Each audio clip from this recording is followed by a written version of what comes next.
यहाँ पर क्वेश्चन में क्या कहता है कि एक लेक है, ये आपके पास एक लेक है और इस लेक के यहाँ पर कोई एक क्लाउड है, लेक के अंदर भी एक क्लाउड की रिफ्लेक्शन बनती है और आपको पता होगा जो रिफ्लेक्शन का डिस्टेंस होता है फ्रॉम द सी लेवल वो इक्वल होगा जितना ऊपर है। देखो ऐसा होता है, मेरी बात ध्यान मैं आपको बताता हूँ। अगर सपोज यहाँ पर एक बर्ड है तो आपको पहले बर्ड दिखेगी और फिर क्लाउड दिखेगा ना। ये सेम कंसेप्ट है आपका मिरर वाला, जितनी दूर आप मिरर से खड़े होते हो आपकी इमेज भी उतनी।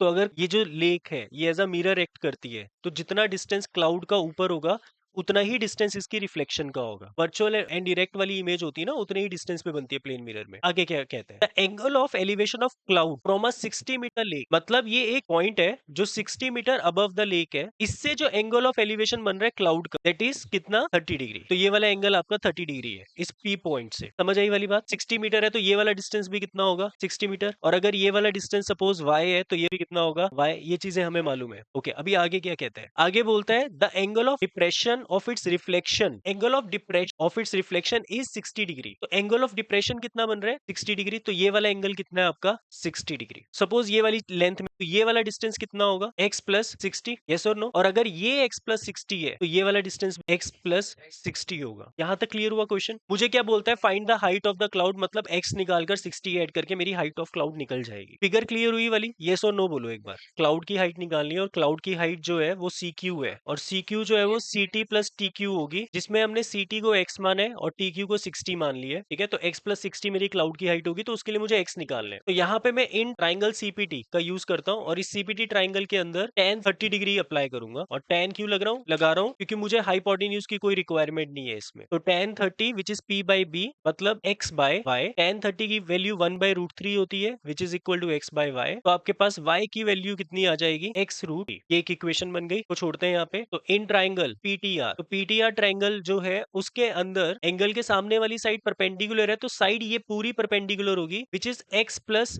60 plus 60 that is x plus 20 metres. तो tan 60 degree is equal to p by b, perpendicular x plus 120 है और बेस आपका y है, तो tan 60 आपका √3 होता है x प्लस 120 बाय y। तो x प्लस 120 किसके इक्वल होगा y√3 के। तो y की वैल्यू पुट कर देते हैं यहाँ पे कितनी x√3। तो मतलब ये हो जाएगा x plus 120 is equal to 3x। आपके पास आ जाएगा 120 इज इक्वल टू 2x। तो x की वैल्यू कितनी आ गई 60। मुझे y की जरूरत नहीं है, मतलब मेरी क्लाउड की हाइट कितनी निकल गई not 60, cloud height from the lake 60 plus 60 मतलब x प्लस 60 है ना, तो 120 मीटर्स क्लाउड की हाइट। समझ आया क्वेश्चन।